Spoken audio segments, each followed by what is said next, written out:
Istilah jatah preman muncul dalam OTT Gubernur Riau Abdul Wahid. Abdul Wahid ditangkap bersama 9 orang lainnya dalam kasus pemerasan di Dinas PUPR Riau. KPK bilang pegawai Dinas PUPR Riau diminta menyetor dana proyek ke Abdul Wahid senilai 7 miliar rupiah sebagai imbalan atas penambahan anggaran dan keamanan jabatan. Mirisnya permintaan jatah berkode 7 batang itu disertai ancaman mutasi atau pencopotan jika tidak dituruti. FRY menyampaikan hasil pertemuan tersebut kepada saudara MAS atau MAS selaku Kepala Dinas PUPR PKPP Riau, namun saudara MAS yang merepresentasikan saudara AW meminta fee sebesar 5% atau 7 miliar. Bagi yang tidak menuruti perintah tersebut, diancam dengan pencopotan ataupun mutasi dari jabatannya.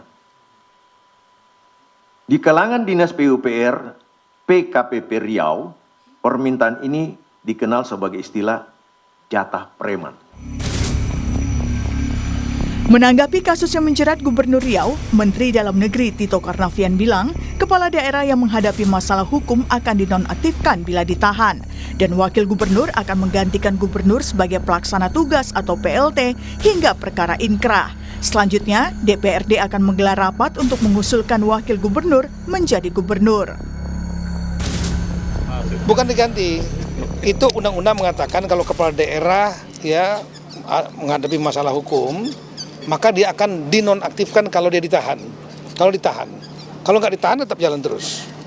Tapi kalau ditahan, maka dia akan dinonaktifkan. Saya akan dinonaktifkan. Dan setelah itu kemudian di PLT-kan wakil gubernur sampai dengan perkaranya inkrah. Kalau nanti ternyata berlanjut terus, ya PLT terus. Nanti kalau sudah inkrah, baru nanti DPRD akan rapat untuk mengusulkan wakil gubernur sebagai gubernur nanti. Bukan kali ini saja Gubernur Riau terjerat korupsi. Abdul Wahid adalah gubernur keempat yang berurusan dengan lembaga anti rasuah KPK. Sebelumnya ada Saleh Jasid, Gubernur Riau tahun 1998 hingga 2003. Saleh ditetapkan tersangka oleh KPK pada 2008 terkait korupsi pengadaan mobil pemadam kebakaran senilai 4,7 miliar rupiah. Dia divonis 4 tahun penjara.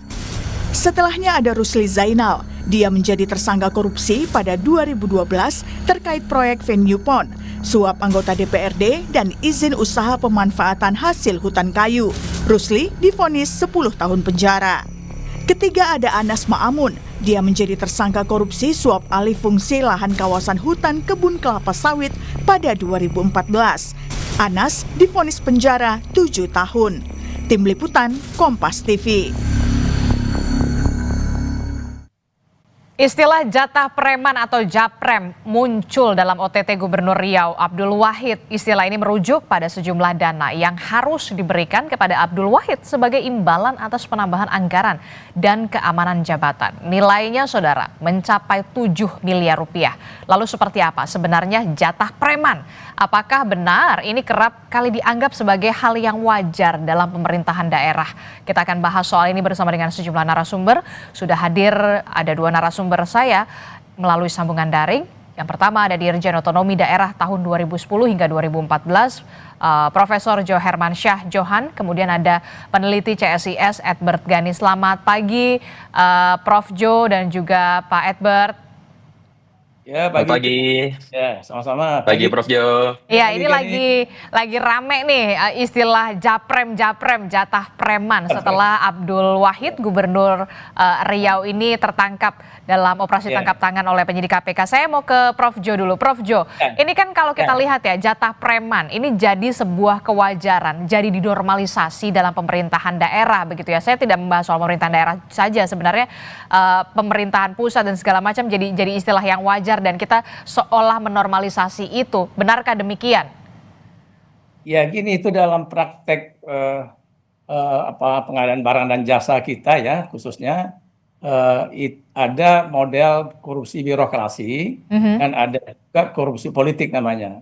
Nah, korupsi birokrasi itu korupsi yang dilakukan oleh para birokrat ya. Nah, dalam pengadaan barang dan jasa itu ada jatah birokrat. Kemudian juga dalam pengadaan barang dan jasa itu ada jatah preman. Nah, itu tadi jatah preman itu jatah bosnya birokrat tadi, yaitu para pejabat itu.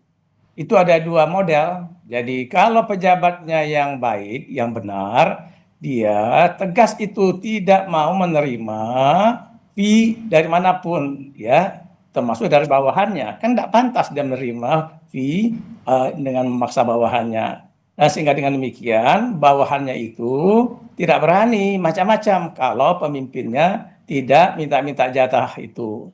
Nah, yang terjadi di modal kita adalah ada juga pola lain bahwa kalau pejabat politiknya tidak ambil, birokrasinya ambil, gitu ya, jatah itu. Jadi kemudian itu membuat bernafsu juga ini pejabat politiknya tergoda untuk ikut ngambil, kecuali yang bermoral dan berintegritas tinggi. Nah, ini tradisi ini masih belum bisa kita atasi 10%, 5%, sampai kemarin itu ada nego dari 2,5% naik 5% kan di kasusnya Gubernur Riau itu.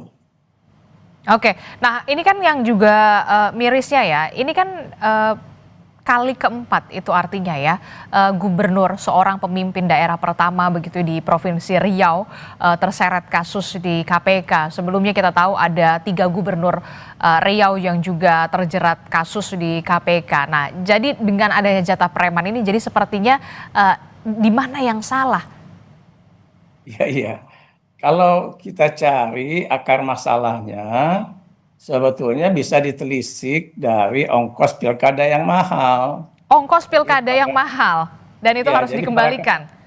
Jadi para kepala daerah itu butuh modal kan untuk maju pilkada dan nggak tanggung-tanggung, ada bisa 50-an miliar, ada 100-an miliar, bahkan lebih.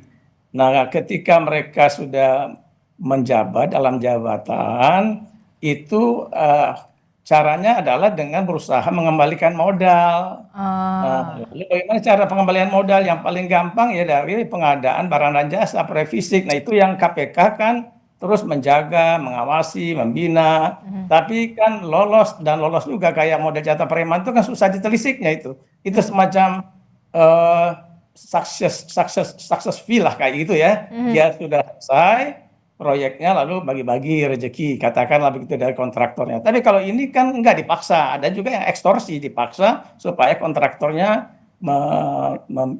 menyerahkan sejumlah persentase tertentu.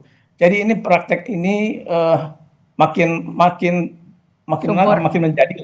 menjadi saya lihat itu belum bisa kita kendalikan. Kalau akar pilkadanya belum kita benahi. Jadi di hulunya akarnya adalah pilkada yang harus kita buat lebih murah.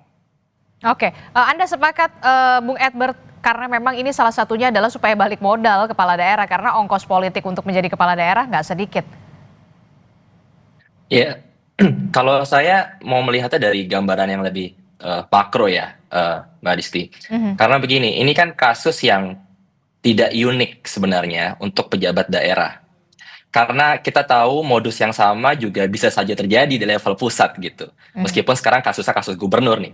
Misalnya kita tahu belum lama ini ada kasus seorang mantan menteri gitu ya.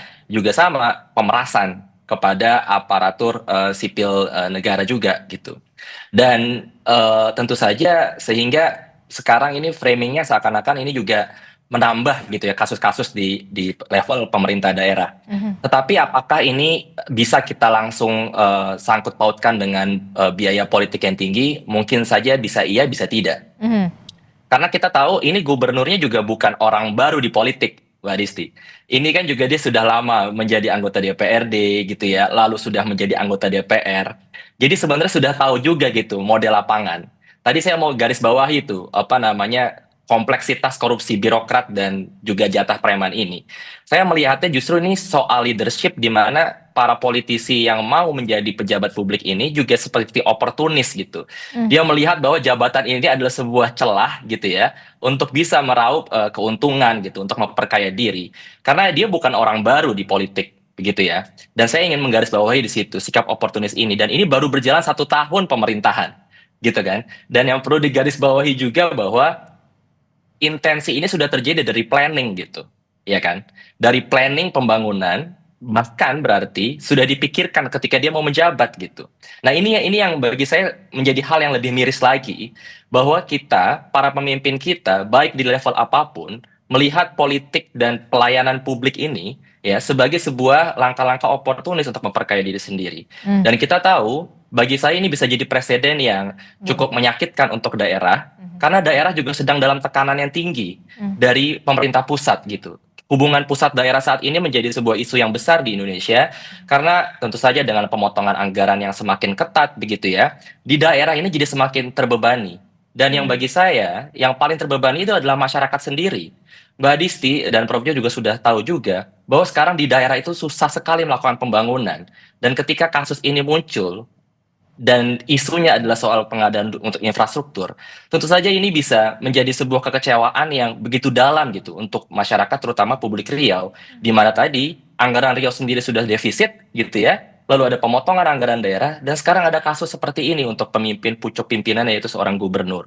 Dan saya rasa ke depannya ini bisa jadi presiden, dan tentu saja sudah banyak tuh yang mengangkat isu-isu terkait dengan biaya politik dan sebagainya. Dan saya tahu ada usaha untuk isu-isu ini diangkat menjadi sebuah alasan gitu kan, mengembalikan kekuasaan-kekuasaan pusat semakin dalam gitu. Dan kita harus hati-hati di sini gitu kan, karena solusinya bagi saya tidak bisa terlalu simplifikasi juga gitu. Oke, termasuk juga Anda berpikir pemotongan anggaran bisa menjadi salah satu faktor kemudian ada perbuatan japrem-japrem semacam ini? Bagi saya tidak secara langsung, Mbak Adisti. Karena ini kan juga tadi saya bilang ya, ini kan sikap oportunis gitu ya. Di mana orang menjadi pemimpin bukan untuk melayani publik gitu ya. Kita sekali lagi saya mesti garis bawah ini pemilu baru tahun lalu, 2024, dan sudah tertangkap. Ini bagi saya suatu hal yang sangat miris sekali. Berarti memang tujuannya bukan untuk melayani masyarakat gitu ya. Istilahnya seperti itu. Sehingga ini ada sebuah hal yang sangat perlu kita reformasi dalam tata cara bagi saya untuk rekrutmen, tetapi juga tidak hanya rekrutmen bagi saya, tapi bagaimana membuat sistem yang lebih transparan. Karena selama ini modus soal pengadaan ini, masalah utamanya adalah transparansi. Yang menang dalam tender sudah diketahui jauh hari sebelum tender itu dilakukan. Dan ini tidak hanya di daerah gitu. Di level pusat pun seperti itu seringkali terjadi.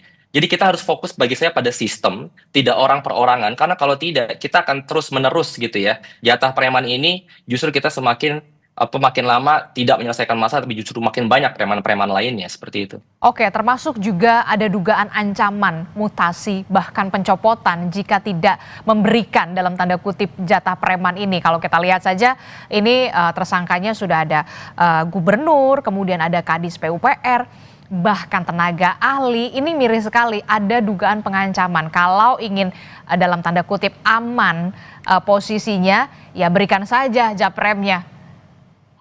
Iya, tadi Prof. Jo sudah sampaikan tuh soal layer-layer soal korupsi ini kan. Kalau misalnya tidak diambil oleh si pejabat, birokrat juga ada yang oportunis gitu ya. Jadi ini masalahnya sangat sangat kompleks, dan saya tahu juga mungkin juga yang menjadi persoalan di sini, birokrat-birokrat yang bersih juga jadi tidak berani juga akhirnya untuk berlaku bersih dalam sebuah sistem yang sudah korup seperti ini.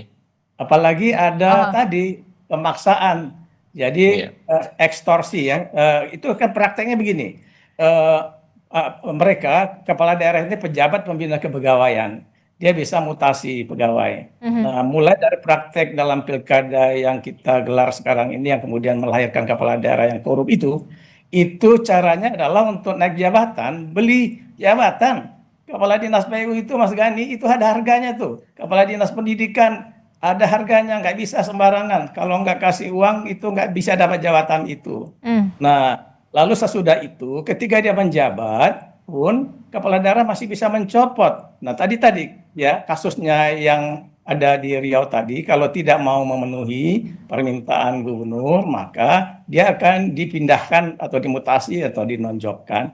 Jadi ini relasi kuasa antara kepala daerah pemegang jabatan pembina kepegawaian di daerah. Nah, ini juga harus kita taati nih, tata kelola kepegawaian ya, bukan hanya tata kelola proyek atau tata kelola administrasi, juga tata kelola rekrutmen ya tadi pilkada. Jadi menyeluruh nih, kompre nih untuk ngebetulin.